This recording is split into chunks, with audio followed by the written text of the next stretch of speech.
सच कहूं ना स्टूडेंट्स, तो आर्टिकल्स का टॉपिक आपको गलत पढ़ाया गया है।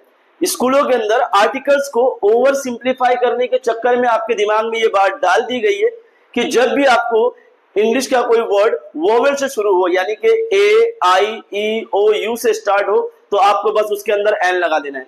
जैसे कि example, an apple, an elephant, an ice cream, आपको यही बताया गया। बस जब भी वोवेल से स्टार्ट हो तो उसके पहले एन लगा दो। लेकिन मैं आपको बता दूं स्टूडेंट्स, ऐसा बिल्कुल नहीं है। वोवेल से स्टार्ट होने वाले इंग्लिश के हर वर्ड से पहले एन नहीं लगता है। याद रखिए, वोवेल से स्टार्ट होने वाले हर वर्ड से पहले एन नहीं लगता है। मैं आपको कुछ एग्जांपल देता हूं। अगर ऐसा होता कि जब भी कोई वर्ड वोवेल से स्टार्ट हो तो बस उसके पहले आप एन लगा दो, जैसे मैंने अभी आपको एग्जांपल दिया, अगर ऐसा है तो स्टूडेंट फिर ये वर्ड्स क्या है? An hour, an honest. अगर आप ध्यान दें इन दोनों वर्ड्स पे, एन आर और एन ऑनेस्ट, ये दोनों एच से स्टार्ट हो रहे हैं, तो इनसे पहले एन क्यों लगा हुआ है?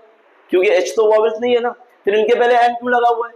तो ऐसा बिल्कुल नहीं है कि जब भी आपको बस वोवेल दिखाई दो एन लगा दो आप, ऐसा नहीं स्टूडेंट। अब यहाँ पर समझिए, आपको मैं दो एग्जांपल देकर और समझाता हूँ। जैसा कि आप यहाँ पर देख सकते हैं, एन अम्ब्रेला और ए यूनिवर्सिटी। अब यहाँ पर ध्यान दीजिए स्टूडेंट, ये दोनों वर्ड्स पे, अम्ब्रेला और यूनिवर्सिटी, दोनों के दोनों वर्ड यू से स्टार्ट हो रहे हैं, और यू क्या है स्टूडेंट? एक वोवेल से, तो दोनों में एन आना चाहिए। लेकिन आप क्या देख रहे हैं कि एक में ए आ रहा है और एक में एन आ रहा है। ठीक है स्टूडेंट, तो अब यहाँ पर बताइए मुझे कि ए, अगर दोनों वोवेल से स्टार्ट हो रहे हैं तो फिर एक में ए और एक में एन क्यों आ रहा है? जैसा कि स्कूलों में हमें बताया गया है कि जब भी आपको वोवेल से कोई वर्ड स्टार्ट हो तो एन लगा दो, तो इस तरह से तो दोनों में एन आना चाहिए ना। फिर यहाँ पर एक में ए और एक में एन आ रहा है, ऐसा क्यों हो रहा है? तो मैं आपको बता दूं, जो यूनिवर्सिटी वर्ड है, यहाँ पर यू तो आया, यानी वोवेल तो आया, लेकिन ये वोवेल का साउंड नहीं दे रहा है। और दूसरा जो वर्ड है अम्ब्रेला, इसमें जो यू आया है, इसमें जो यू है अम्ब्रेला का, यू जो है वो अ का साउंड दे रहा है, यानी वोवेल का साउंड दे रहा है, ए का साउंड प्रोड्यूस कर रहा है। तो जो इंग्लिश का वोवेल का साउंड प्रोड्यूस करे, उसी के पहले एन लगाना होता है। हर वोवेल से पहले एन नहीं लगता है स्टूडेंट, दिमाग में बिठा लीजिए। वापस कह रहा हूं, हर वोवेल से शुरू होने वाले वर्ड से पहले एन नहीं लगाना है। सिर्फ इंग्लिश के उन्हीं वर्ड्स के पहले एन लगाना है जो वोवेल का साउंड दे रहे हैं।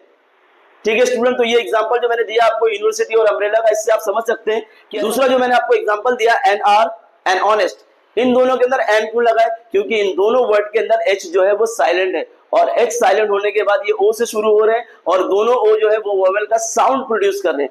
तो एच आया है लेकिन एच साइलेंट है, और ओ जो है वो वोवेल का साउंड प्रोड्यूस कर रहा है, इसलिए यहाँ पर एन लगा है। मैं आपको एक बहुत अच्छा एग्जाम्पल देकर समझाता हूँ स्टूडेंट, बहुत ही बेस्ट एग्जाम्पल है। एन एमएलए, ये एग्जांपल देखिए, एमएलए से पहले भी एन लगा हुआ है, तो यहाँ पर एम जो वो तो एक कॉन्सोनेंट है, तो उसके पहले क्यों एन लगा है? एन तो वोवेल से पहले लगता है, हमें स्कूलों में यही बताया गया कि वोवेल से पहले एन लगाना है। तो एमएलए तो एम जो है वो एक कॉन्सोनेंट है, तो यहाँ पर एन क्या कर रहा है? तो मैं आपको बता दूं कि एमएलए में जब आप एमएलए बोलते हो तो एम बोलते वक्त आपके मुंह से ए का साउंड प्रोड्यूस होता है। आप ध्यान दीजिए, आप बोलकर देख लीजिए इसको, जब आप एम बोलते हैं, एमएलए बोलते हैं, तो पहले ए का साउंड प्रोड्यूस होता है, यानी यहाँ पर एम यानी कॉन्सोनेंट आया है, लेकिन वो साउंड वोवेल का दे रहा है, इसलिए यहाँ पर भी एन लगा हुआ है।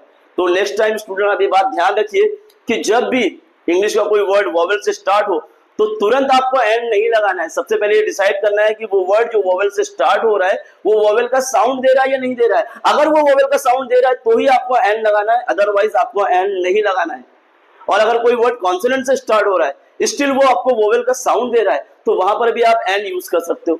तो ये सिंपल सा कॉन्सेप्ट है जो इस वीडियो के थ्रू मैंने आपको समझाने की कोशिश की।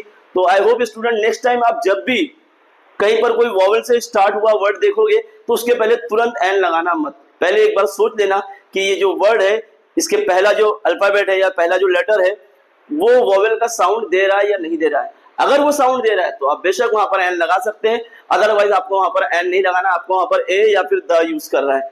आई होप स्टूडेंट ये जो कॉन्सेप्ट मैंने आपको इस छोटे से वीडियो में समझाने की कोशिश की है ये आप अच्छी तरह समझ गए होंगे। Thank you for watching this video students.